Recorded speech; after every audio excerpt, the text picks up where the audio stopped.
I'm telling people you need to go and stock up on food because people are going to wake up, and they are waking up. I just put a blog post at foodstoragefeast.com. I think it was something like food shortages are now common knowledge. And that's dangerous because when the masses realize, holy crap, and they flood to those stores, it's kind of game over for people. So you really need to start taking this seriously because, if you don't see it now, I don't know, maybe you'll never see it. So I think this summer, as we get towards the summer, it really gets scary for a lot of people when they realize, hey, this is for real.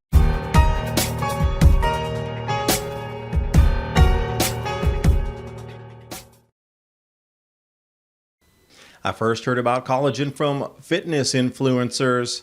I saw them add a scoop of collagen powder to their morning shakes and smoothies. What was the reason for that? Well, collagen is one of the most abundant proteins in our bodies. Without it, our skin breaks down, sags, and major research links collagen to skin hydration and increased skin elasticity. This protein is vital for the health of our skin, hair, and nails.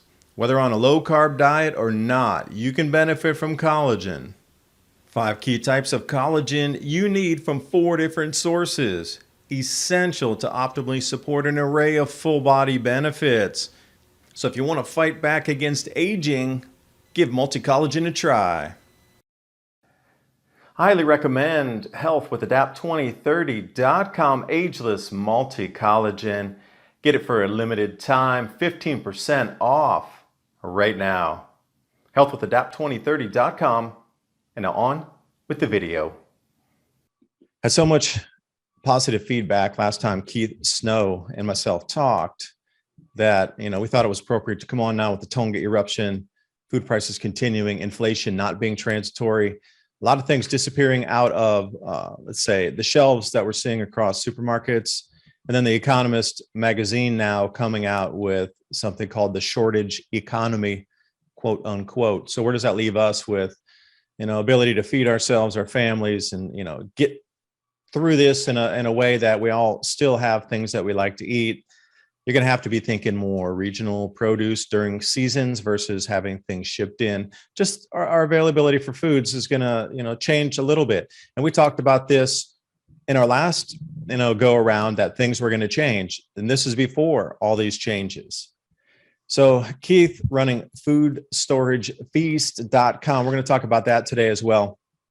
So just different ways that you might be able to delve into food preparations. And it's an art, it's a science, and it takes a little bit of time to, become more comfortable cooking foods and the kind of foods that the combinations go together that you might not have thought of before. We're going to discuss a few of these issues, especially more of these root vegetables that a lot of people see in the markets, but they're not sure what to do with. The way they had done in many times past, above ground crops are going to have more difficulty with the hail, the wind, the freezes, but below ground tuber type crops definitely are going to be the staple. I mean, they're still staples across an enormous amount of the world, from cassava to taro to the potatoes, and it keeps going on down the list there. So Keith, I appreciate you joining me today. I know there's a lot to talk about, so we're just going to play tennis with some ideas, and everybody really, really enjoyed the quality information given last time on getting our families ready and just mentally framing it that the foods you have around you can prepare into healthy, delicious foods that can keep family or community going. Well, it's good to be with you, David. And I say for sure, all the things you just said are important to keep our eyes on and to keep focused on. And I'll go back to what I said in our previous interview, is I've been listening and watching some of your work now for years, and it sounded very legitimate. And, I did do some of my own research as well. And it seems, I want to say slowly but surely, these things are coming true, but it's actually quicker than that. And the pace of which we're starting to see these shortages. Everyone knows about toilet paper shortages during the quote unquote pandemic earlier in 2020.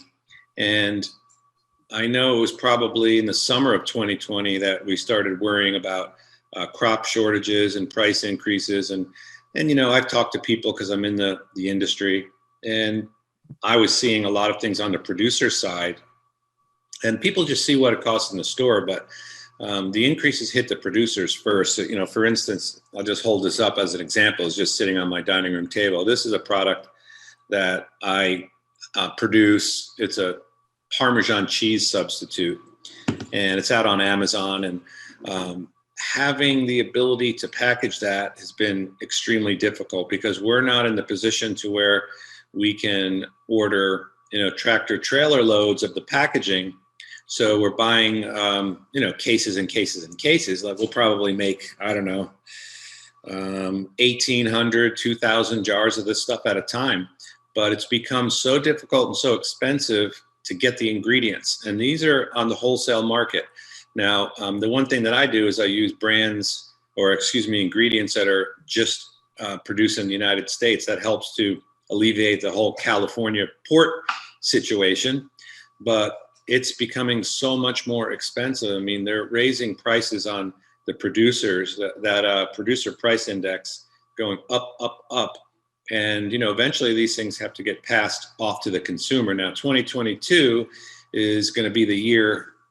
We were seeing it in 2021, but it's really starting to increase now. And a lot of these big CEOs have come out and they said, we can't eat it forever. And, how much of this is manufactured? I don't know. But it seems like all these big companies that are raising prices, they all have a fake meat or a plant-based substitute for us to eat.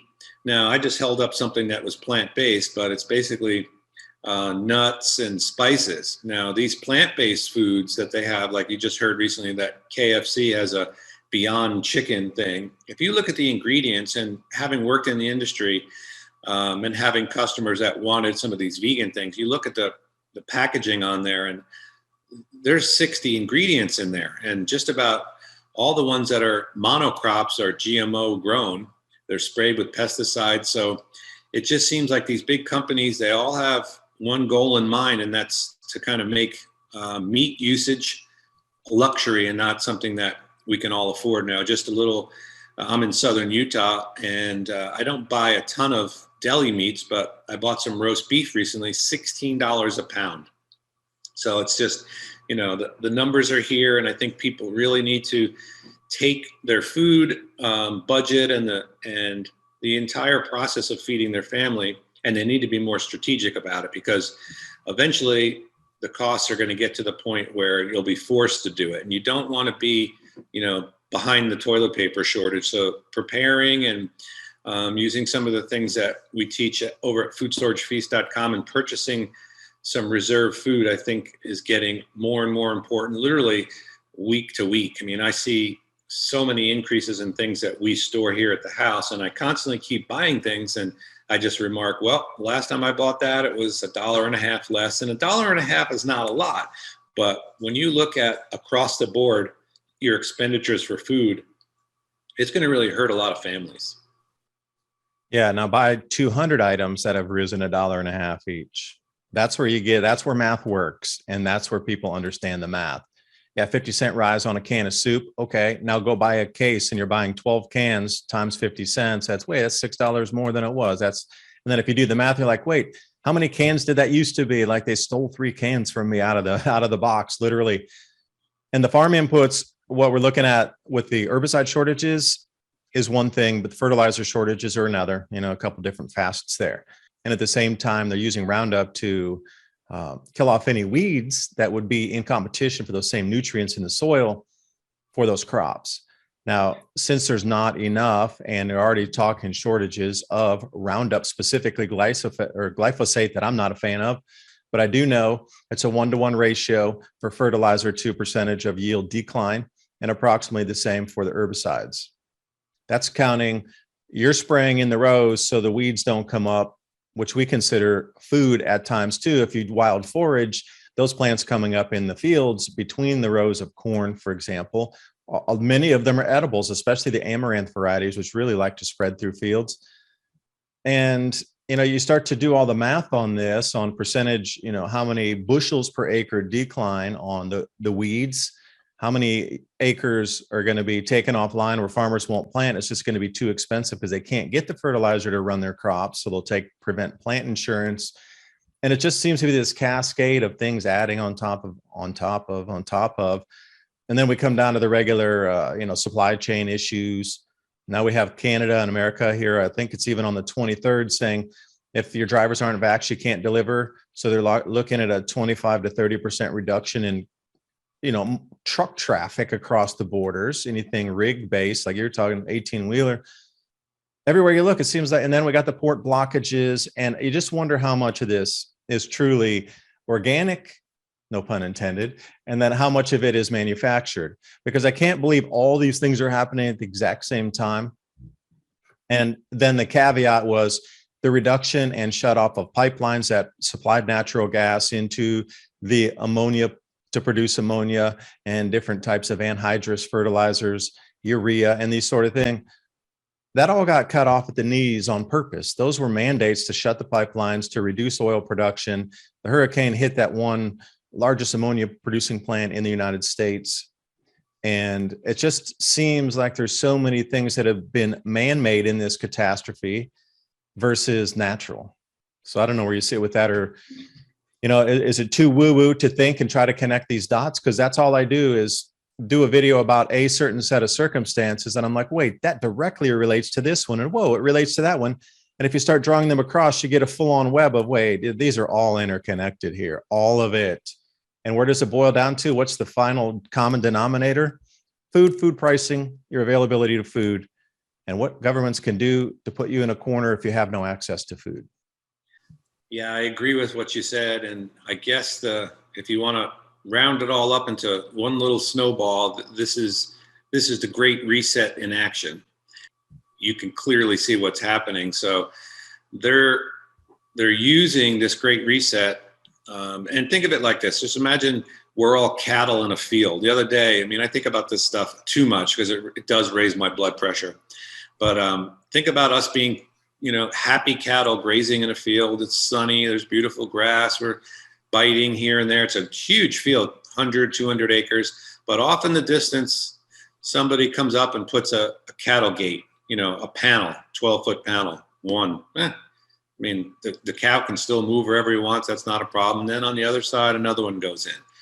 But the cattle are still free. They can walk wherever they want. And slowly but surely, there's a fence built around them. And all of a sudden, that fence just gets smaller and smaller and smaller. And this is ultimately what's happening to us as people. And it's only going to be great for them. It's not going to be great for you and I. And you were saying, connecting the dots between all these things. Initially, in 2020, 2019, 2018, we were just talking about as this sun activity gets lower and lower, that the crop growing regions would get smaller and smaller, kind of like the analogy I just did with the cows and the gates.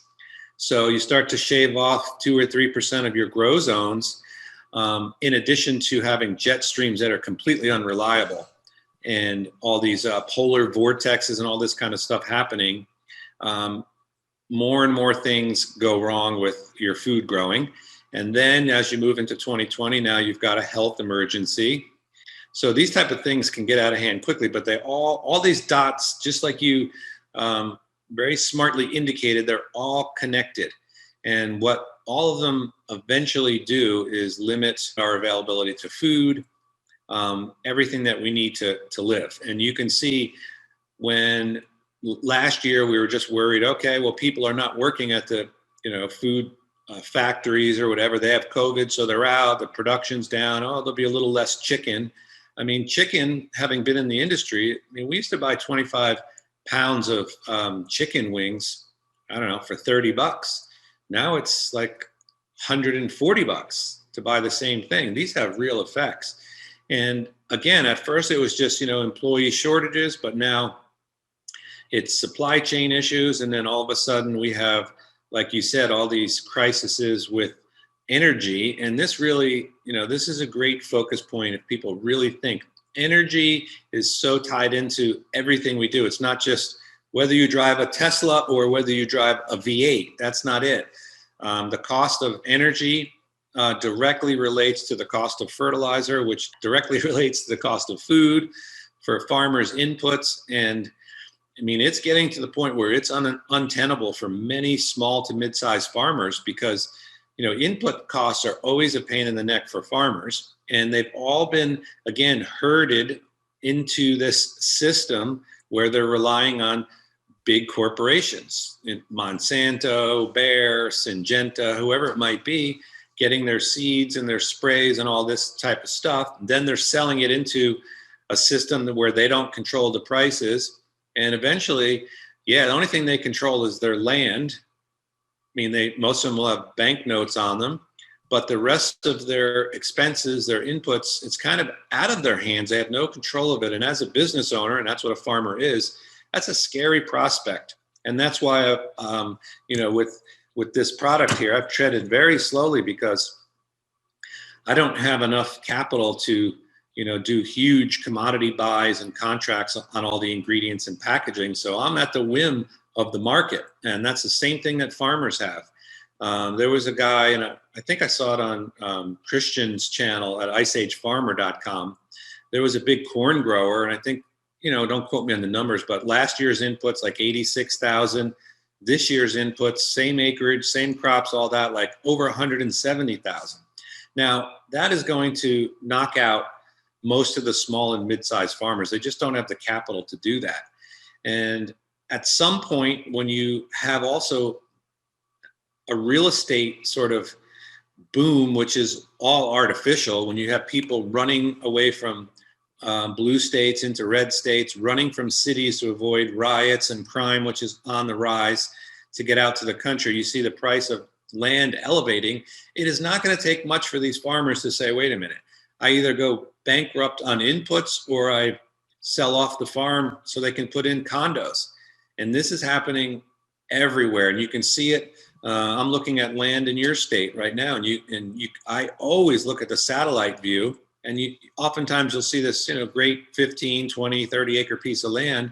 But when you start looking at it on the satellite, right across the street are housing developments. And it's so unnatural, it's artificial just to plop down, you know, plow in a road and put in 150, 200 homes. That's just not what used to happen, but it's going to increase. But as you said, all these dots connect, everything gets more expensive. And ultimately, it's the food that gets harder and harder to afford, harder and harder to find. And it's the average people, it's the middle class. And that's what really, you know, if you think about America, what's great about this country. We've always had a strong middle class. Other countries, you have rich and poor, and that's really it. And they like it that way because the rich make the rules, the poor live under the rules. But as you can see, when you have this type of price inflation, the middle class of America is really getting squeezed. And it's sad to see. And the decline of the country is really going fast, but ultimately it comes down to the food, because we have to feed our families. I mean, as a father of 3 children, that's a responsibility I don't take lightly. So every time I go to the store, David, I come back with what I went to the store for, but other things to put in the pantry. From seed oils, because I know those are going up. And I don't use canola or any of the cheap oils, but it's all olive oil. That's really not, it's a fruit oil, but I buy olive oil. I'll buy condensed milk. I'll buy cans of tuna fish. I'll buy cans of roast beef, canned butter, all that kind of stuff. Every time I go out, I buy ingredients, and they're usually things that store for a good amount of time that can be made into inexpensive meals, because we're not poor people, but it's getting crazy expensive to feed our family in the way that, you know, we're used to. I mean, I bought a ham, and it's about the size of a softball. I bought this ham yesterday, and it was 2 pounds, I think. It's $25 for it. And I bought it because we have some family coming in, but, you know, I was talking to the clerk as I checked out. I said, man, this stuff's getting expensive. She says, everyone coming through the line is commenting on how crazy it is. So I think we're in some trouble, and I think it's very important for people to learn how to limit their expenses. Now, in the back there, you can see my kitchen. And, if you think about it, the kitchen is, I think, the heart of the house. And that's where all the food comes in, gets cooked, and go out. That's a big expense. It's a major expense for our family. And people really need to wake up, because just like I remember telling somebody at work in, I don't know, maybe it was February, that this health emergency was coming from China to America and it was going to affect our business. And they laughed at me, but a couple of weeks later we were shut down.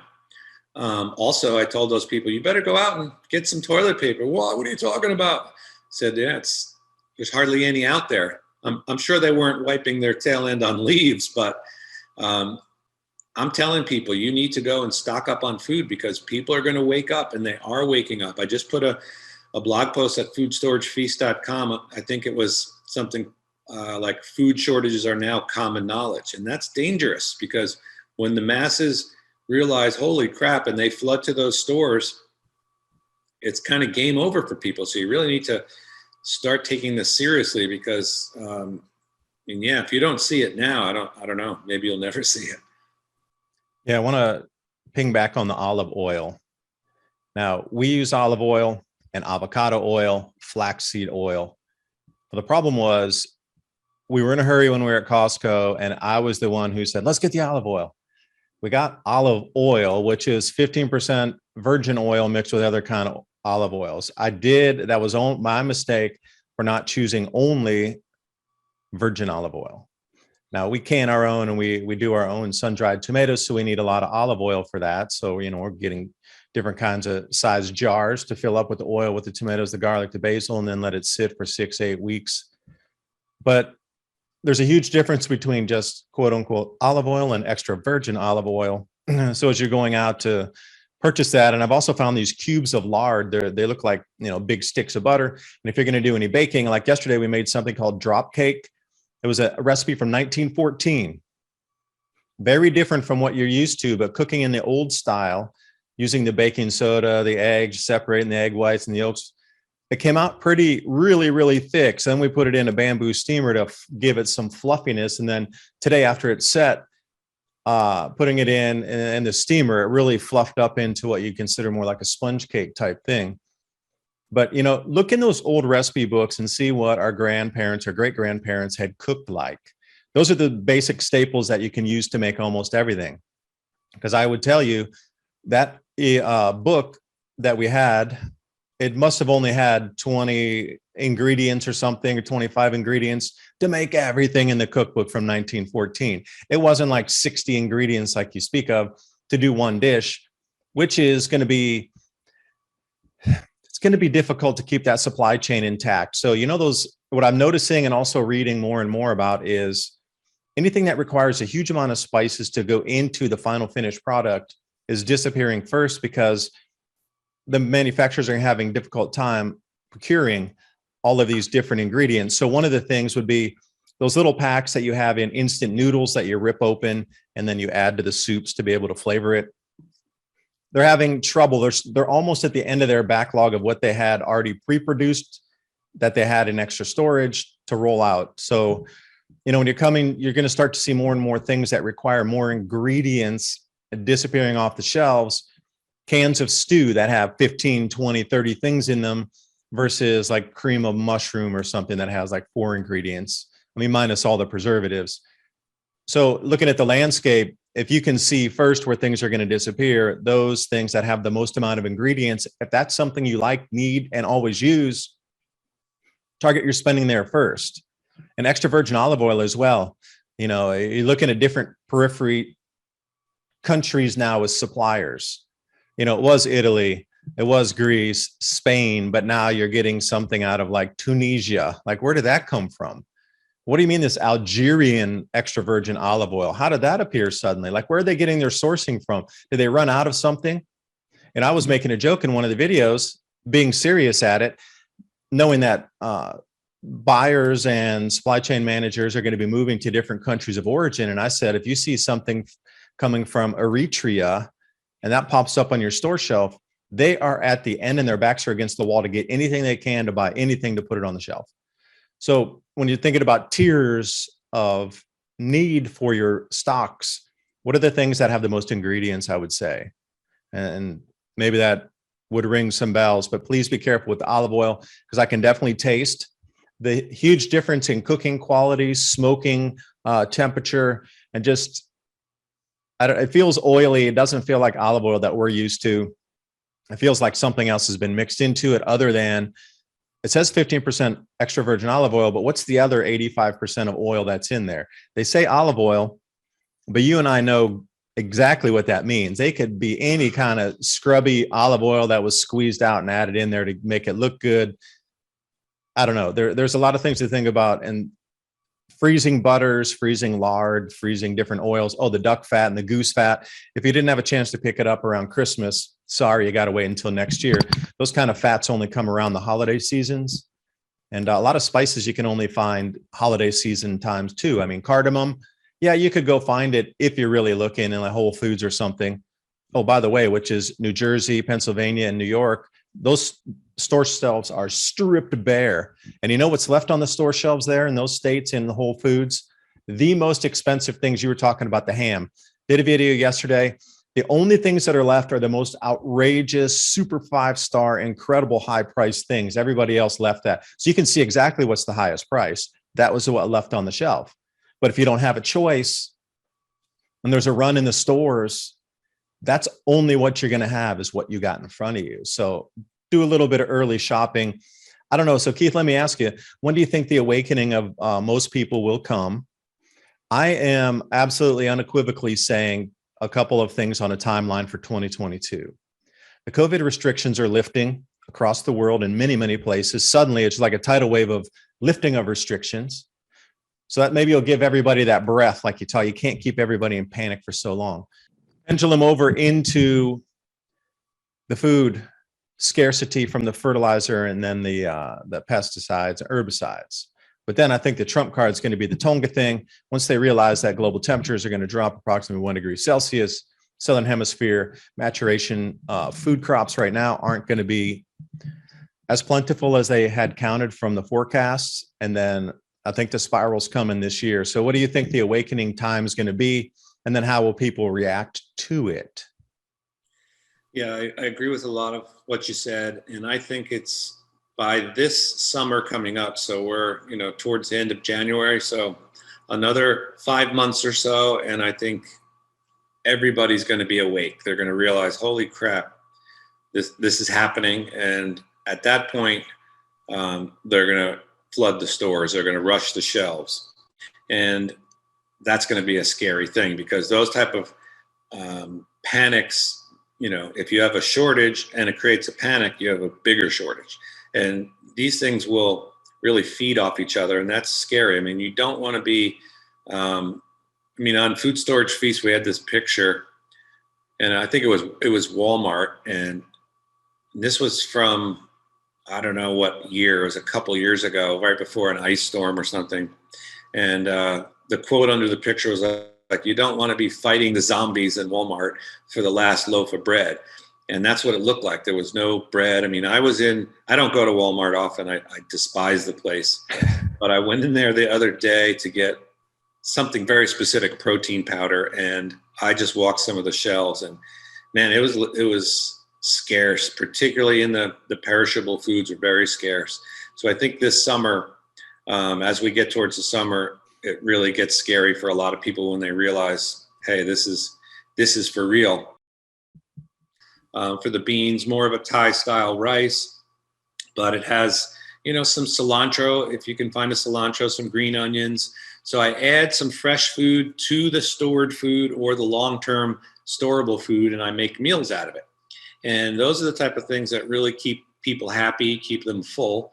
And, you mentioned something about freezing things. We purchased a freezer, sadly, and I don't know, maybe bigger is better, but I was with my wife and we were looking at it, and it was another $200 to go from like 18 cubic feet to 20 cubic feet, or 17 to 20. And she said, oh, that's going to be plenty big. I mean, we filled that damn thing up in weeks. It is like stuffed to the gills. So we're probably going to wind up getting another one, because I want to have stored fat, stored protein. These are the things that'll be hard to find. I mean, and we already have a lot of canned foods, canned vegetables. Now, are canned vegetables wonderful to eat? They're No. not, but they are edible. And if it ever came down to it, you don't want your family looking at you and say, why the hell didn't you buy the canned vegetable? Because I would have eaten it. So we do store a lot of that kind of stuff, a lot of canned meats. We tend to eat more of a lower carb style diet, for the most part. We do have our carb days. Like the other day, I made fried rice, and I had some beef that we cooked the day before. And I purposely took out a really big piece of beef. We cooked it, and I left, I don't know, maybe a pound of it, because I knew I'd do a stir fry. Every time I make rice, instead of making 1 cup of rice, I do 3 or 4. And then there's always a pretty full rice cooker left. I tuck that in their fridge, and then I just plan accordingly. Now that's a day, and these are things that people need to think about. That's a day when we can sit at the table and have steak fried rice, which is amazing. It has all those ingredients that I talked about, the soy sauce, hoisin, garlic, onions, all this kind of stuff, but a very little bit of meat. I mean, a pound of meat was $4 because it wasn't an expensive cut. We add a few local eggs to it, the rice, which is cheap, a couple of fresh ingredients, and you have a really delicious, it's like going to a restaurant and having fried rice. This was, Thai style steak fried rice. And these are the type of things that we need to start focusing on, because life is getting expensive everywhere. I mean, an oil change for my car is, it takes synthetic. It's upwards of $80. Now, could I do it myself? Yes. But I think the food is an easy way. Like I've always told people, I can save you $300 a month like that, right in your kitchen, just by using some of these principles. And that was definitely when I created Food Storage Feast and all the recipes. I noticed that our grocery bill really dropped because we're combining some fresh foods with the easily storable things. And that's just a great strategy, I think, for number one, having a lot of variety in your diet. But number two, I think the most important thing is you don't want to wait until you need to be cooking. Because what do most people do? They go to the store at 6 o'clock at night, and what's for dinner? I don't know. And they run to the store, they get something, and they throw it together. They're in a rush. They pay top dollar for whatever. They throw it in the cart, or they order food in. They do Grubhub. All these things very expensive. We haven't been out to eat as a family in a long time. The other day, I didn't feel like cooking. We wanted Thai food, incidentally, so I took our family of 5 out for Thai food. With the tip, it was just over $100. That's a lot of money. That's why we only do it very, very so often. So with that $100, can I ask, Keith, let me ask you a question then. Please. What was the quality of the food in the restaurant compared to what you have made at home? Were you, satisfied with the food that was coming out from behind the kitchen there, or was it just mediocre and you could see sizes of plates were smaller, portions were smaller, quality of the meat or the food was same, different? I don't know. I'm just asking some questions about, did you eat there prior, and then what are you getting this time? Yeah, well, we have eaten there prior, and for Thai food, it's one of the better ones around here. I am a professional chef, and I have, 4 decades or so of cooking under my belt. But yeah, I could definitely see some issues. Another thing, that a lot of people don't take into consideration, but I do, is the texture of food. So this particular curry that I got, it was a chicken curry, and it had, 6 or 8 pieces of chicken breast. What it did have, and to your point, is it had a lot of liquid. So it wasn't a curry that had any body. It was rather soupy, and they served me with a fork. It's very hard to eat. But the cheap things like onions, there was a crap load of onions in there, and they didn't take any thought to the texture. So they were huge, like long pieces of onions. It's very difficult to eat that. If they were diced up or minced up, it would have been a lot more easy to enjoy. But yeah, we went out. I didn't have to cook. I think that was the biggest benefit there. And we did have some leftovers. The spices were pretty good, but overall you can do better at home if you try and train. So yeah, but I am seeing, again, just some of the corners being squeezed in there, a little less chicken, a little less coconut milk and more water in the curry. I totally understand what you're saying, especially with stews. Like when it comes out more soupy than thick, if you order a hearty stew somewhere, you want that thing thick, sticking to your ribs kind. You don't want a whole bunch of water dripping down. Oh, I spilled it on my shirt. It dribbled off. Like what? Okay. A dollop of some sort of stew dropping on your shirt is way different than liquid dripping in there.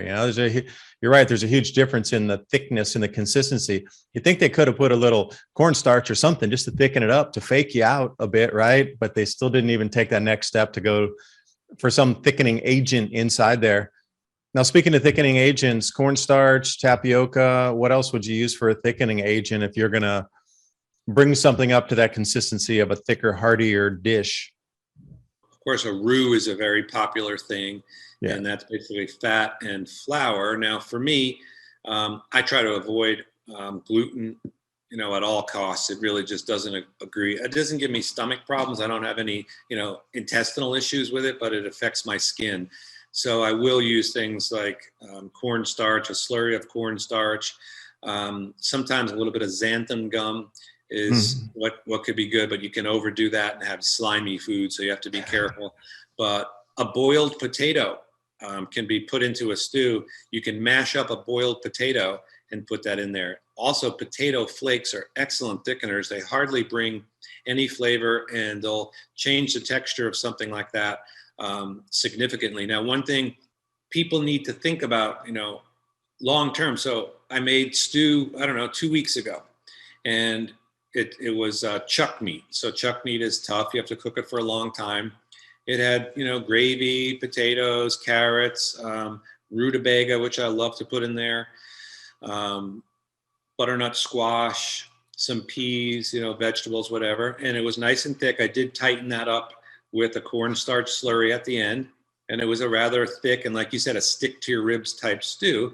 But the next day, when you have a little container and there's maybe, 3 cups of leftovers, what do you do with that? So for me, again, with the mindset of stretching meals, I'll make what I call pot roast soup. And I think I first had a pot roast soup, maybe 20 years ago at the Cracker Barrel. And being from where you are, I know you know all about the Cracker Barrel, but it's a pretty great way to stretch out an old stew. So what I'll do is I'll go in there and I'll physically take out the chunks of beef, and then I'll shred those with my fingers. All the gravy, any of the potatoes, all that will go in there. But what I do is I'll just take out some other vegetables like carrots, celery, onions, the mirepoix, and I'll saute those in a little bit of butter, maybe a drop of olive oil or even lard or beef fat. And then I add the rest of the ingredients in there, and I'll add some canned green beans or maybe some frozen peas, things like that. Can of tomatoes, diced tomatoes with the juice will go in there. And I also keep stock cubes on hand that I buy. Now I've got a secret source of cubes that are from Britain. They're called OXO. And these are probably, in my opinion, they're the best beef cubes compared to the ones in America, which are trash. But because they actually have beef in them, our FDA won't allow them to be brought into the country anymore. Now, my father-in-law is English. My mother-in-law, who's passed, she was German. So they traveled to Europe a lot, and they would always bring home boxes and boxes of this OXO.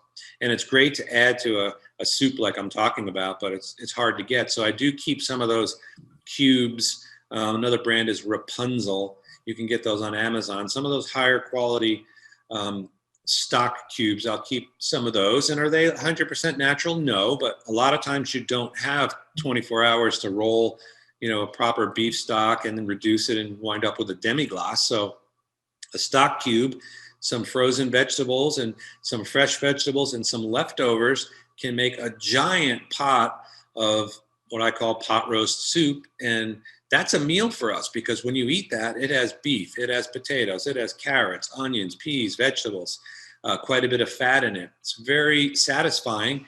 And again, rather than just, what do people do with leftovers if there's not a full meal of them? I don't know. Give them to the dog. Who knows what they do?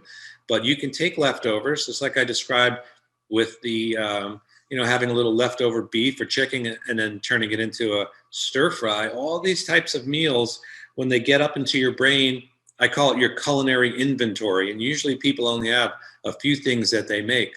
But, take out a pen and paper. And I don't think a lot of people spend enough time thinking.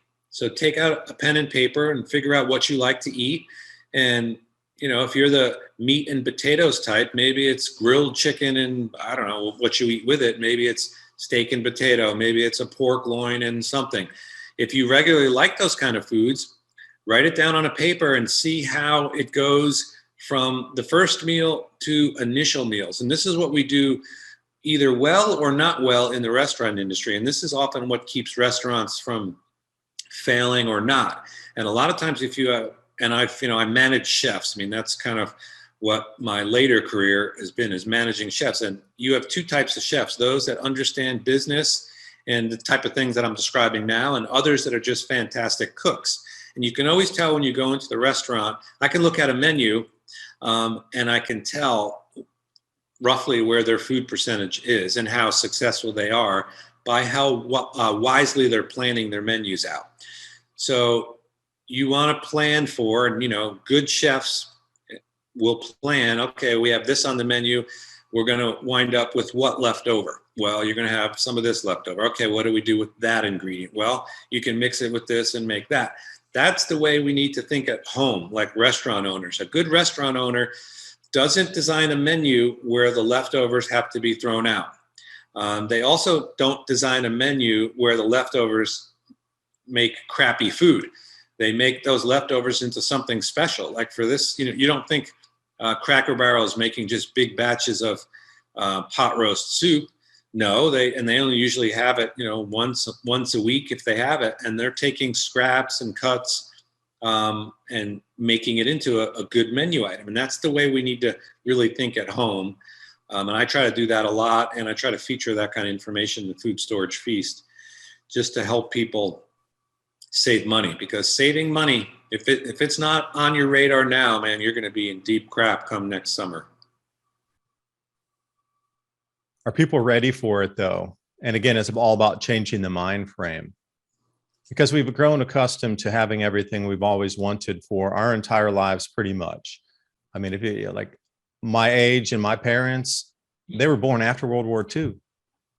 So everything up to this point, I mean, sure, if you were in different parts of the world, if you were living in Vietnam during the 60s, that wouldn't have been a pleasant place. If you were in Korea in the 1950s, those wars going on there. But in terms of having it here in America, that kind of turmoil, no, never happened. So everybody with the stability of having stocks or shelves stocked continuously with rarely a break, except maybe the 1970s, people had to wait in line for gas during the oil embargo. But aside from that, you really just didn't see anything really roll off into what we're seeing now. It's the first time since the 1940s that anything like this would happen.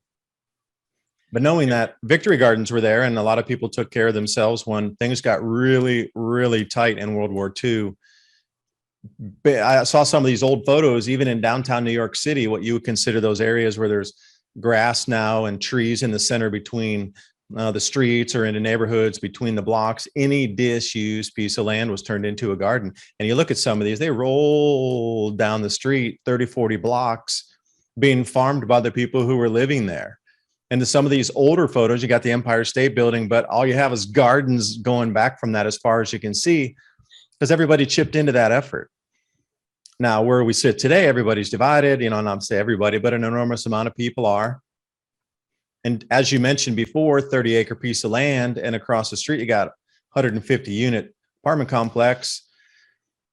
I'm looking for more, and I found a place where it's more homogenized, where my 20 plus acres is next to another guy who has 15, and the next person has 5, and those people over there have 25, and it rolls at an even smoothness out through the farming community here.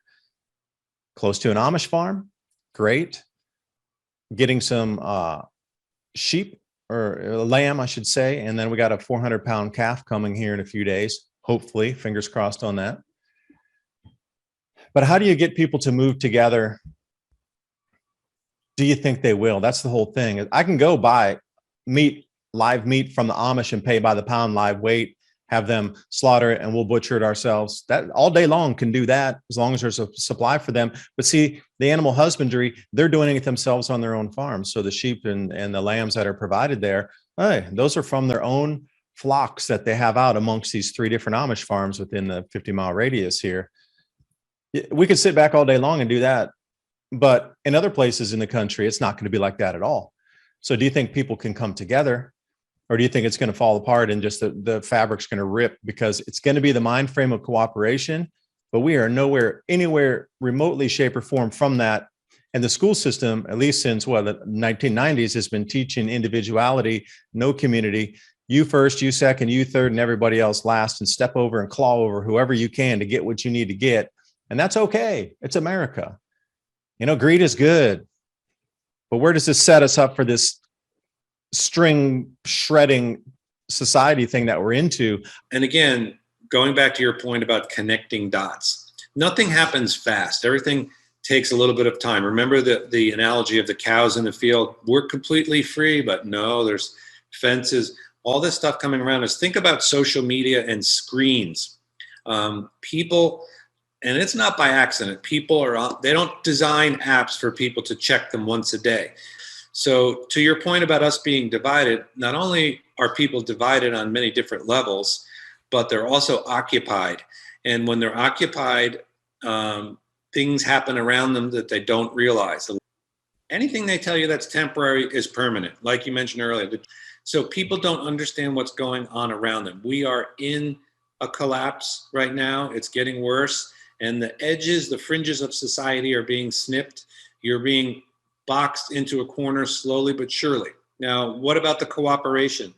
And this is something that's important. And, my whole theory on, food storage, my whole theory on farming, all these kind of things, we have, and everybody should have, pantries with food, all different types of food. But then you also, so that's your storage or your savings. So like we have a long-term pantry, and then we have a everyday pantry. And these things have lots and lots of food in them. So that's our savings, right? But then we also are acquiring food. Now, and this goes to a little bit of the cooperation that you're talking about. Now, I get some local chicken and beef, not a lot. It's here in Utah where I'm at, it's not very good, but we do get some of it. And we have chicken and duck people that get us eggs, although as you get into the winter, the supply is sketchy. So we have those sources of food. We go to the supermarket like everybody else. We order things online to bring. So it's a 2-pronged approach. You have your storage of food, you have an income or a continuation of things coming in. Now, to your point, I think what's very important is to put down the screens, to get off the social media, and to start understanding that we are living through this collapse now. This is why this type of information is important to understand, but you have to act on it. I mean, watching David's videos or, going to Food Storage Feast to look at, we have over 50 videos there. But if you don't use the information, you're not making changes. And people tend to, again, the social media is the great procrastinating tool of all time. Because people, the most important thing that you have are your thoughts and your attention. That is solely yours. So my thoughts and what I put my attention on, I mean, it says it in the Bible,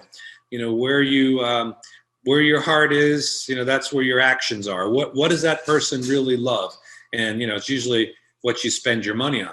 So your thoughts, your attention, these are really important things. And you have to start putting thought to developing community, to meeting farmers, to finding sources like you're talking about. Because you get out of the cities and you get to some places where stuff grows, there's a lot of opportunities from meeting, and you have to treat these people well. So these egg people, I don't nickel and dime them. I don't complain about the price.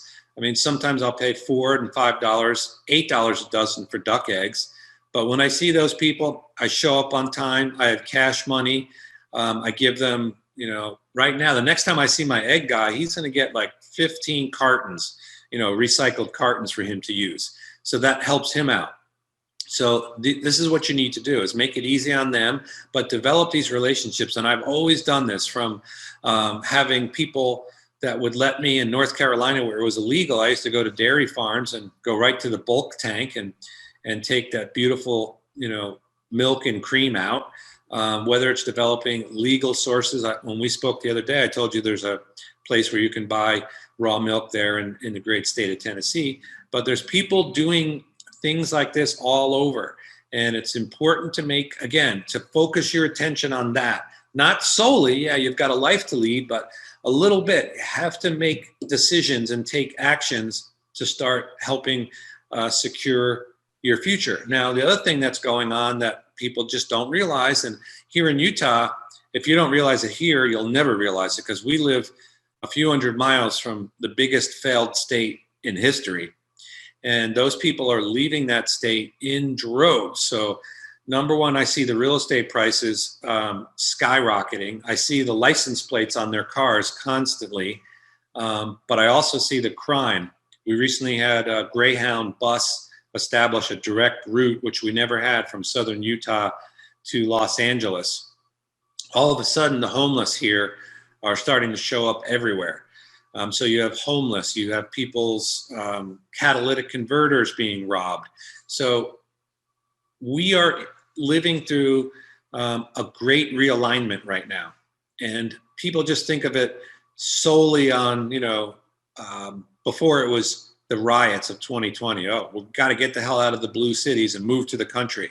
But then as we got further into 2020 and into 2021, it was the health emergency that started to drive people. And this, again, people have to understand their history, because if you understand history, you know what's going to happen in the future, because nothing is really new. Look what happened to the Soviet Union. I mean, it was the great superpower aside from the United States, but before it collapsed in 91, I believe it was, 92, some of their countries that are now independent countries, they started breaking away. Azerbaijan, for instance, they left before.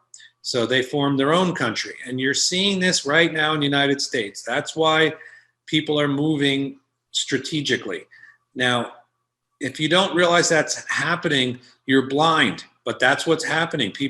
We're going through a realignment here, because people are smart, and the vast majority of people get it. They understand that this whole thing we've been living through is bullshit, and it's being used to control us. And they're not going to stop the tyranny. And I mean, at some point you're going to go to the grocery store.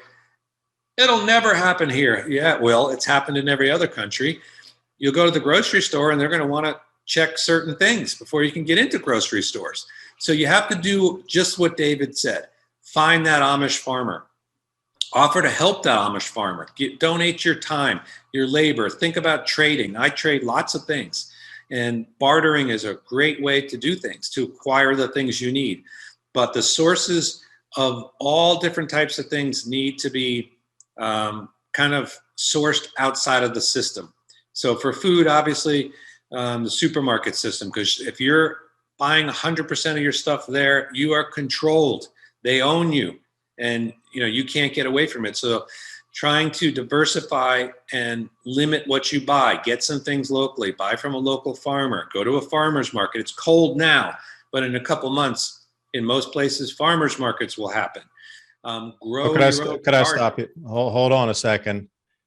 I'm going to throw something nasty into the cogs here. In states like California, New York, and the other ones that already have a little bit more, let's say, strictness into what people's movements are, they're going to require the sellers that are in the farmers market to have the vaccine passport.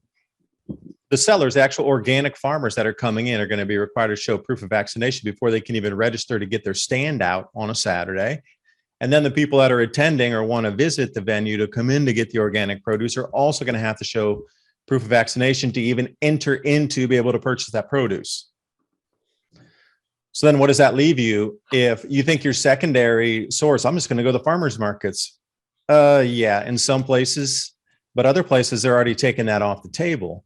So what's going to evolve out of that? Are there going to be, the far point of sale where that farmer says, you come out to my land, but I don't want people running around here. So is there going to be some kind of black market off non-registered, non-permit kind of trading space that opens up, and you can only get it on the ham radio at a certain time? They'll tell you where the next one is. And it's open for 30 minutes before the police come because we don't have permits.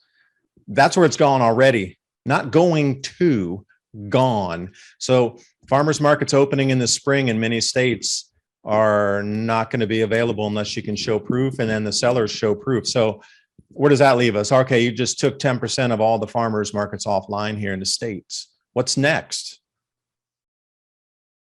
Go and buy something. And yeah, do you do Venmo? Sure, you send somebody a Venmo payment. Now this year, those people are going to start reporting that. All that stuff is going to be reported. So it's harder and harder to use the online tools.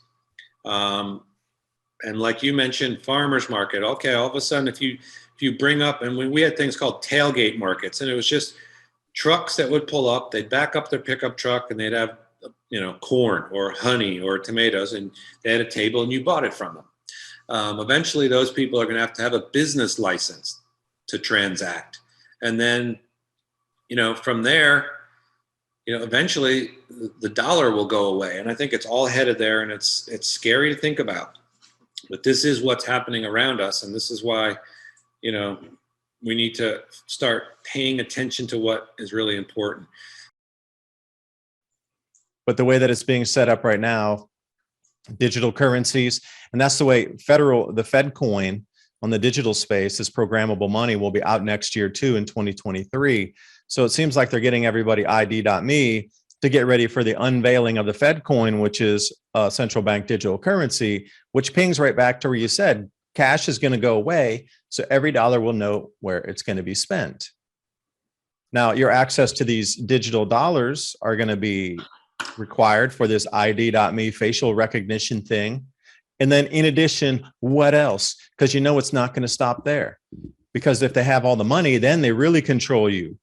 If you have no ability to grow your own food or buy it in a supermarket because you're not on the system, then what?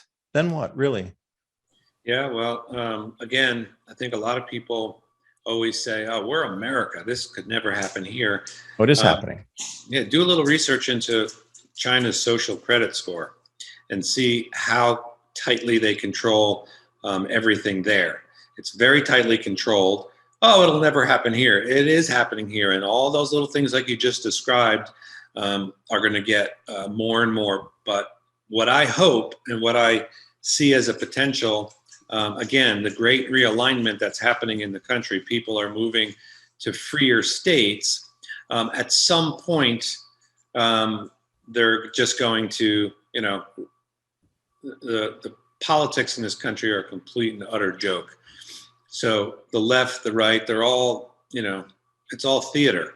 So at some point, I think the states, again, going back to my description of some of the Russian states, some of those breakaway states, I do believe that will happen here, and that new countries will be formed inside this country.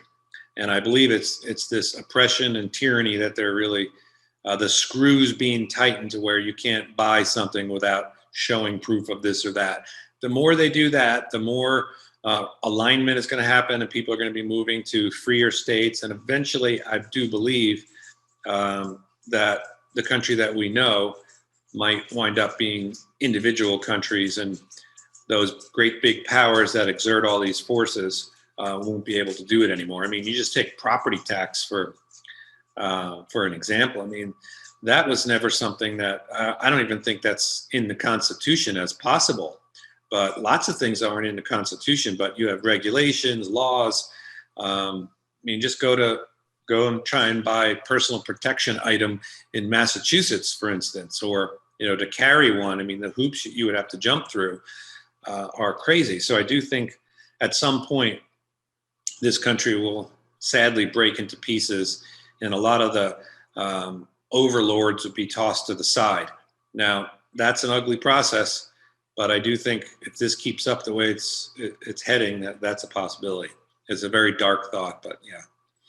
Yeah, Texas had been floating the idea as well. And If you look at the balkanization of those countries post Russia, what we understand, Soviet Union, Lithuania, Poland, Czechoslovakia, which broke into Slovenia, and Czech Republic. I mean, just go down that whole line there, and then you get over to Georgia and Armenia, Azerbaijan area. Those are all independents now, but they still rely on the great power because they didn't have anything that set them aside as a producer of energies. Well, I mean, if you're in the Caspian Sea basin there with Azerbaijan, of course, but to refine that into the fertilizers, to bring in the machinery for farming and that sort of thing, that all came from another, what you consider superpower that had this massive manufacturing. I mean, inside Lithuania or Latvia, how many factories making massive farm machinery and generators and transformers do you think there are in Latvia? There aren't. They rely so heavily on imports from so many other things just to keep their dailies going, imports of food. They don't grow enough to even feed their entire population. And think about these things that we can't grow, but we need to manufacture. Steel smelting, cold rolled steel, carbon fiber. That's not coming from Latvia. That's coming from somewhere else, United States, China, Russia. You got to get into these heavier kind of industrialized nations to give the world the things they need to continue forward with civilization.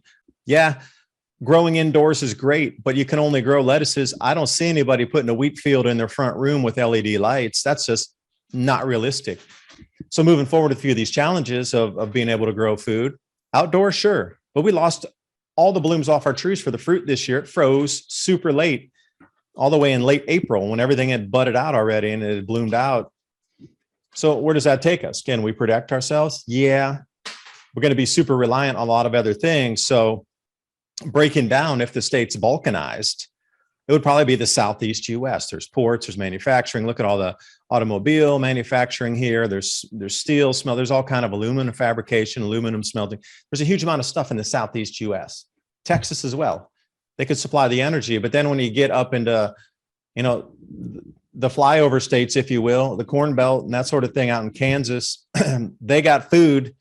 So what is it going to be? The whole Midwest grow belt becomes its own area, but they're the major food producer. Southeast US has the ports, food. Texas has energy. And then desert states, what's going to happen with them? If it's going to balkanize out, going to be, it'll be a tumultuous process. But I think if we look at the FEMA maps, I think zones 1 through 7, 1 through 9, those might be a good indication of somebody's already mapped this out. That's why they set the FEMA zones as such. Just saying. Oftentimes I wish I didn't know what I know, and I'm sure you're feeling the same, that you don't wish you knew the things that you knew sometimes, because if you're looking at your screen, it's a perfect little world on TikTok and Instagram, of course, but the reality is it's definitely, things are changing. And those are very good points about, is a place sustainable? Now I would say, Iowa, for instance, how many acres of the soy and corn there is grown using regenerative principles? Probably less than 2%. Oh, way less, probably 1/10 of 1%. Yeah, so they're all completely relying on the inputs. Those are all big, giant global companies. So those people don't have much, it all has to work well for it to work well. And when it starts to not work well, it's scary. And these are dark topics. And again, that's why who knows what's going to happen. But I do know people need to try and build as much security into their life as they can. There's ways to do it. We've touched on quite a few of them, but also, certain places are better places than others. Like big cities are not great places to be. And I think, as more and more people realize that, a lot more people are going to move out into the country. I mean, I just did an audio show. I talked about, there were 2 topics. Is this the end of chemical agriculture? Seeing how much, and I can't remember the number, but it's a great number, the amount of phosphate that we have to import from China. And they stopped all their phosphate exports, I think last October, something around there. We're not independent with phosphate. So, there's a couple of states, Florida being the number one, where the phosphate comes to make the fertilizer to keep Iowa running. So Iowa, I mean, they're, places like that, they definitely don't have much security if this keeps going. And smarter governments are, and you've been talking about this, they've been stopping exports. The smart countries don't export their food when we're in the middle of a crisis, or the ones that are really looking out for the people don't. I don't think for a minute that the people that run our country don't understand that these things are happening, but they see it as a tool. But with that much dependence on fertilizer, it's a tough place to be. And I think, one answer to the chemical thing and chemical agriculture thing is regenerative practices. Now that it takes a couple of years to do it, but the soil is everything. And if you don't have healthy soil, I mean, throughout millennia, the societies that degraded their soils don't exist. And we're seeing that right now, where think about this great experiment of chemical agriculture started, let's say around the 50s. NPK, what a wonderful thing.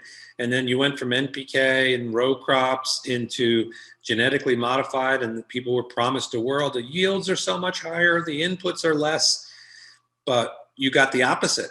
And in addition to getting the opposite, you also became completely reliant on government subsidies and seeds and chemicals that come from a few different companies. So you got the opposite. It's just like the Affordable Care Act. Whatever they named something, just assume it's the opposite. It wasn't affordable. Just like the Patriot Act wasn't very patriotic. These things all tied together. But regenerative agriculture is something that I'm very excited about. I think it offers a lot of promise. And if you can, graze animals and move them often on land, and then, keep things growing in the soil at all times, don't till the soil, eliminate the use of pesticides and all that. Yeah, if you're a big farm that's doing row crops in the way I described earlier, yeah, you're going to have a suffering point. But the farms that have realized, and a lot more will realize it this year, it's just untenable to pay these type of input costs. So they're going to be forced to either say, screw it and sell it to a real estate developer, or to adopt other practices. And there are a lot of people out there promoting regenerative ag and permaculture, and these things can offer, we talked about a lot of things on here that if everyone is watching this entire interview, I mean, they may want to throw their hands up and say, oh, crap, it's grim, but there are things happening, and regenerative ag is one of them. And don't think for a moment that those big ag companies don't understand that that's happening. Now, a lot of times, just like, banks will, or governments will, want to have a war, but they sell the war equipment at the same time. They usually are straddling both sides of the fence. So these chemical and giant food companies, they're selling the chemicals, they're selling the GMO seeds, they're doing all that, but they're also investing hundreds of millions of dollars into regenerative agriculture. So if you farm your land regeneratively, there's bonuses, things that you can get. And they know it's really the new organic. So in 10 years, and I'm starting to see it show up on labels, regenerative ag. Just like 10 years ago, I told my wife, you'll start to see A2 genetics start to appear in dairy. And sure enough, I mean, there's A2 milk on the shelves now. And this type of thing is growing. And these big companies, they're invested in it because they know it's the next big wave.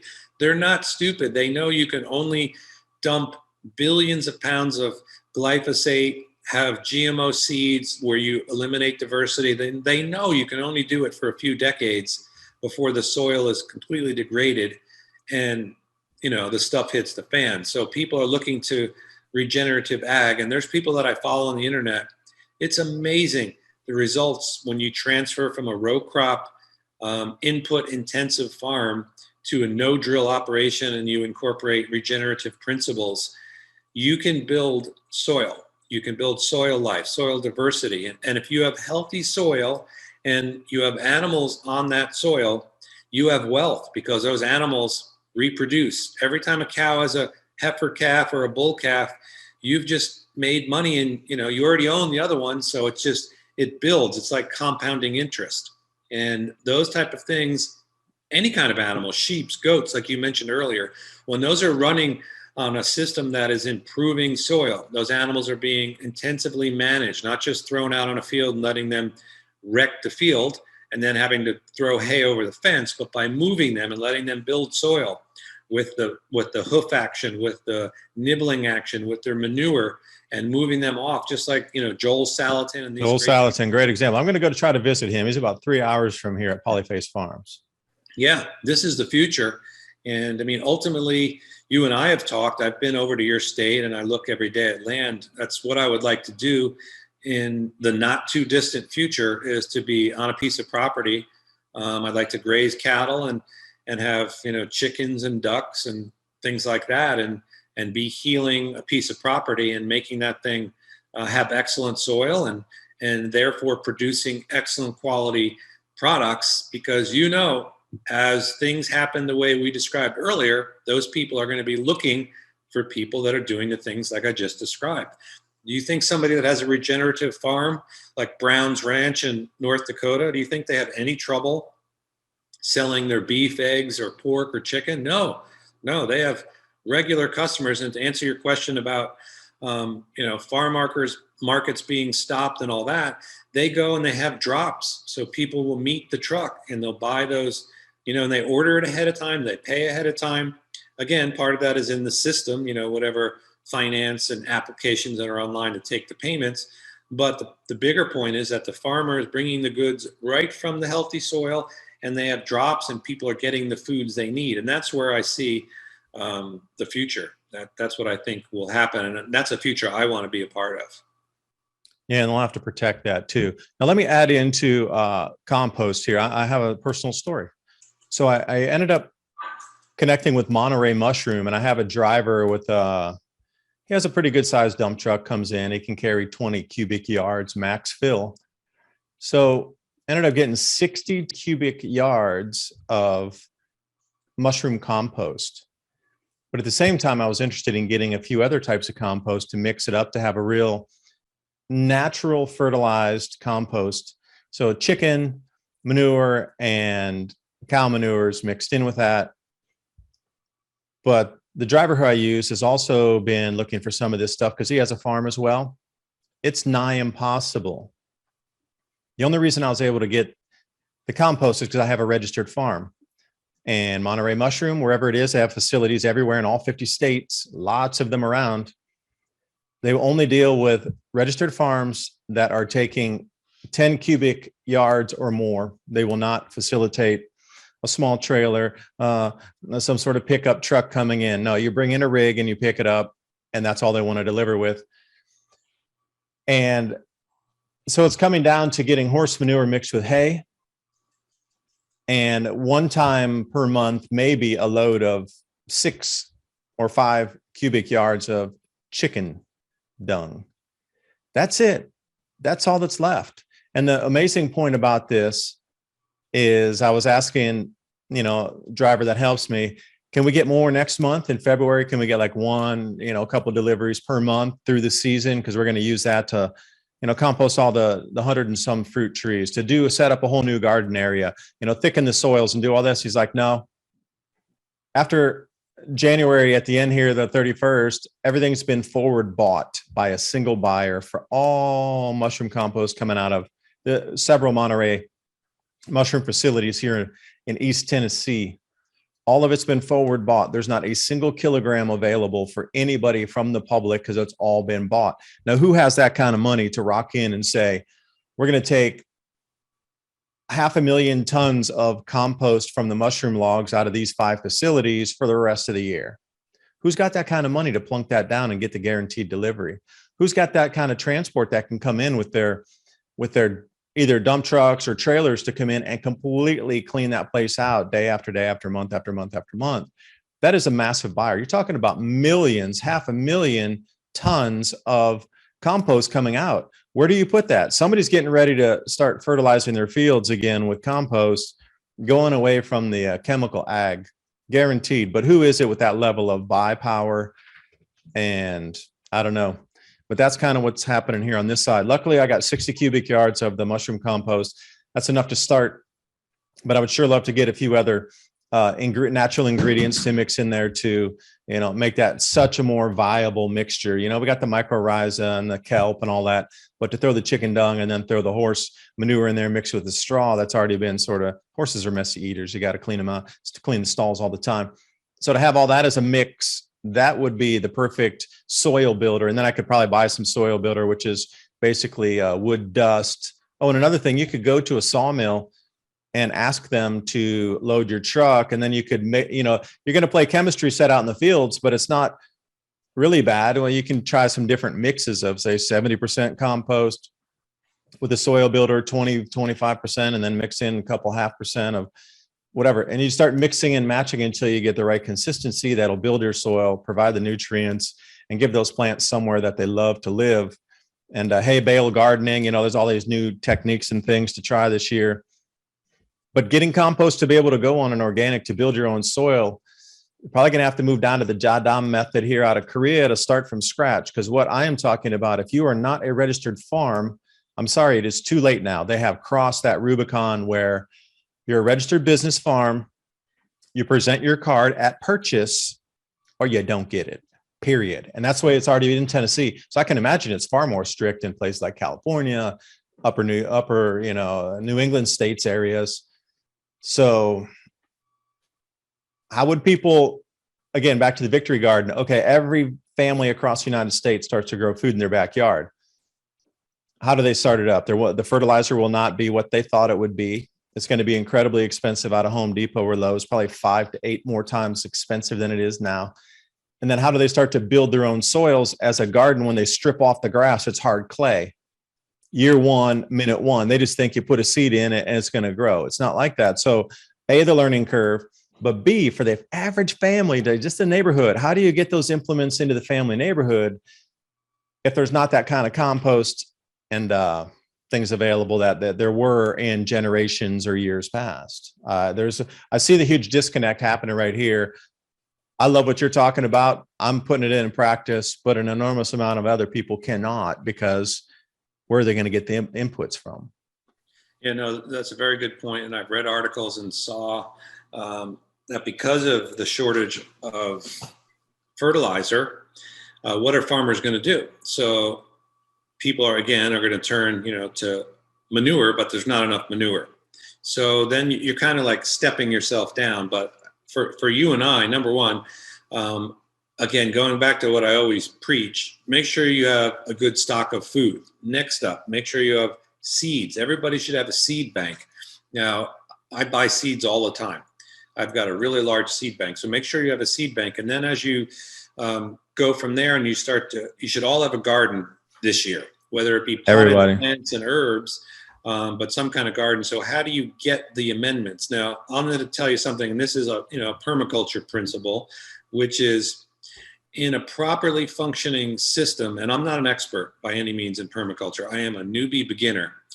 Same thing with regenerative ag, but every waste is used for something else. Now, a great example here where we live, there's a lawn service that comes, and they cut the grass every Wednesday.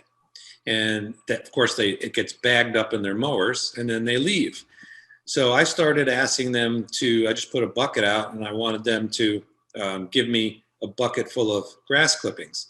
Now I tossed the guy a couple of jars of free spices because I like to trade, just to get them, my dad used to do that years ago when we had garbage men in New Jersey. He would give them beer and whatever, and they would always take a little extra stuff away.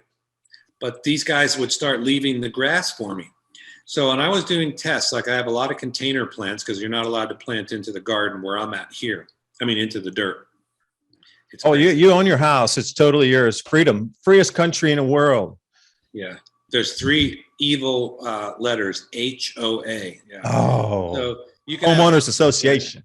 Yeah, homeowners association. But I noticed in my potted plants, the ones where the seeds, they were planted at the same time, same crop, same soil, same light exposure, everything. If I put grass clippings on top of the soil, those plants did far better. Like I couldn't believe it. And it's amazing what's happening. And again, this is a regenerative ag. This is a permaculture principle. It's using a waste stream from one thing to help another operation or another process without having to pay for the input. So the grass, you put the grass on there, it does many things. Number one, it covers the soil. Soil does not want to be bare. That's why all the farmers in the Midwest that do row crops have to buy glyphosate, because in between those rows, weeds are going to come up. Nature wants to cover itself. But when you have this grass covering the soil, number one, the soil doesn't warm up as fast, so it doesn't dry out. And number two, the soil, the grass clippings will rot, and it does smell terrible. Rotted grass is nasty, but it rots and it feeds microbes into the soil. So it's like free fertilizer, and it doesn't last forever. Every week, every 2 weeks, I'll put another layer and keep piling up. It just keeps rotting down in there. But as that happens, the quality of the soil gets higher and higher. So that is really great. And it's using a free resource to help another resource or another plant growing. And that's the way we need to start thinking, like you're doing.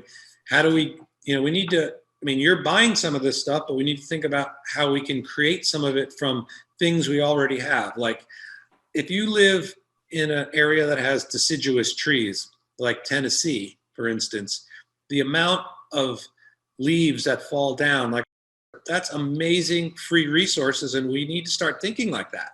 So you take those leaves, and a lot of times maybe there's somebody that doesn't want the leaves, like an older person, whatever, they don't want leaves. But if you save those leaves, those are nutrients. What about if you live in an area, again, with a lot of above ground power lines and a lot of big trees, you're constantly going to have tree services and utilities chipping up those branches because they want to keep those free. That they have so much of that stuff, they don't know what to do with it. So again, make relationships with these people. Find out how you let them know, hey, you're in my neighborhood. You can come over at any time and dump that truck of mulch or wood chips or whatever it is. So it's wood chips, it's branches, leaves all ground up. That's the best quality stuff. This is the Eden gardening method. So again, covering the soil with things that rot back into the soil. They bring soil health. They keep the soil cool. They keep the moisture in. They make a habitat for microbes and mycorrhizal fungi and worms and slugs, all kinds of things. These are the type of methods that either we're going to use now or we'll be forced to use in the future. Because I don't see, unless something miraculous happens, I don't see this system, this chemical ag system and this whole big business thing. I think it's going to get more and more difficult for it to work. So people are going to do like what you did. You move back to the land. You're figuring out how to build your soil. What's under your feet is the most important asset you have. If you take a teaspoon and dig it in the soil, in healthy soil, there's more microbes in a teaspoon of soil than people on the planet. And let people digest that and think about that. There's so much life beneath your feet. If you take care of the life beneath your feet and you use it to grow food, to raise animals, you're creating the circle of life. You're controlling everything. At the end of it, you're going to have money come in because people will want the food, they'll want the fruit, they'll want the vegetables, and you're going to continue to heal your land. That's the solution to all this. In the short term, that's why I have the website, and is to teach people how to not piss away so much money on other things. Buy these cheaper foods, stock your pantry, and then start doing the things that I just talked about and you talked about. Get some chickens. Chickens are amazing. The things that chickens can do, or ducks, they can give you so much. They give you eggs, they give you meat, they give you fertilizer, they can scratch up your ground, they control insects. Those are amazing creatures to have. And if you have some land, bigger ones, we used to milk Saanen dairy goats. They gave us amazing, pelletized manure. We got milk from them. This is what people will need to do. And you touched on it earlier, those older generations and the knowledge that those people have. This great experiment with technology and everything being automated and ordering food on your phone and all that, it's great while it lasts, but I don't see a huge, long future for it. And eventually, I think we're all going back to the land, whether we want to or not. So learning about these things, learning about permaculture, learning about regenerative ag, understanding the cycles like you talk about. Again, put down the phone and start learning. This is critical to survival. That's just the way I feel. Yeah, and I might also add the benefit of these tree companies. They have to pay to go take this stuff to dump it. A lot of times it'll go in, if they're not reusing it to make their own wood chips to sell at some sort of landscape wholesale place, they have to pay a fee to go get rid of that. So for you, and it's not cheap either. It's like $300 a load they need to pay to get rid of that. So think about that. If you're a business owner and you got somebody down the street or in a vicinity, they will drive 15 miles out of their way to go save $300 or even $600 or $900 through the day or the week by taking that little bit of extra out of the way, knowing that they could leave all that on your property. It's really, it's landfill is way, way more expensive. And people who have top fill dirt, that's actually top fill from like maybe a place that they're grading out, to take any of that sort of fill away and put it somewhere else. There's also a fee with that. So that you started in getting thousands and thousands and thousands of dollars of fees per month of these people just trying to get rid of their grass, wood chips, and top fill. So by offering them that, they're kicking off their bottom line too. And they're very, very happy to go a little bit out of their way to bring it to you because then they don't have that expense to run. And if they get a very reliable place where they can, put it all the time, then you might have something there because the loads are getting a little bit thinner. I mean, right now with all the ice storms, these are the kind of branches you want right now, chipped up without the leaves. So then you can get that kind of soil builder stuff where it'll really start to break apart at the bottom of the pile where it gets into that real almost silk thin fibers. You pull from the bottom and then it just keeps decomposing off the top there. And, we are going to have to think a different way. So hopefully everybody has their own method. And Keith, I appreciate you spending your time today and, showing us and thinking about different ideas on sustainability, saving some money in the kitchen, reusing what we have. And, this is the way our grandparents thought. So we're not reinventing the wheel here. We're reinventing the 1930s again and bringing it to the present day. Because back then, that's what everybody did, pretty much. I mean, the cities were small in comparison to what they are today. Imagine 1920 Atlanta, Georgia, 1920 Nashville. I mean, 1920 New York. Yeah, it was big, but it wasn't all that. And as soon as you left those cities, it was pretty much 100% farms as far as everything stretched to the next quote unquote big city. But even Miami was just kicking off in 1920. It wasn't anything. It was a vacation resort for the rich that just started to grow. So any of these, giant cities that you see now, they were not what you thought they were comparatively to 100 years ago. So we're just going to take a little step back in the past and we're going to relive it again. And bigger cities are going to empty out. You can see that breath. It's almost like a breath of civilization. Everybody came from the farms into the cities, and now it's going to be the exhale. Everybody's going to roll back to the farms again, back to nature if they can. The people who are in the cities will be tightly controlled for sure. And not really an existence I would prefer if I have a choice. And I do. So do you. Everybody does. So anyway, Keith, appreciate you coming. Any last thoughts to kick us off with here? Oh, and tell everybody where we can go again, in case you're just dropping in on the interview right now and you're like, yeah, those guys have some interesting points there. Start putting some of these things into practice.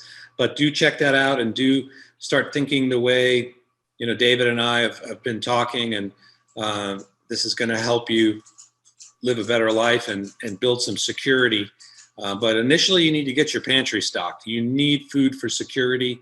And then once you have that, you can start working on trading and finding local resources and doing some of the things that we're talking about. But I just hope everyone will understand that this is important, take some steps, and continue paying attention to really what matters. But that's it. Anybody wants to reach me, they can reach out foodstoragefeast@protonmail.com. Happy to answer any questions. Yeah, thanks for having me on. Yeah, I appreciate that. And the only reason I do it is for, myself. Is it selfish? Maybe. Because I want other people to be more prepared too, because if we're all more prepared, then my life will be better, your life will be better. So I'm looking at it sort of in a community type of setting, sharing, but also as a self, and I wouldn't say self-critical, but is it too selfish to think that way? That I want other people to be prepared so I can have a better life and you can have a better life. It does boil back down to the I, doesn't it? But anyway, so that's why I do the research and information, because I think we're at that time and it's time for us to move forward. So anyway, thanks for watching. Bye for now.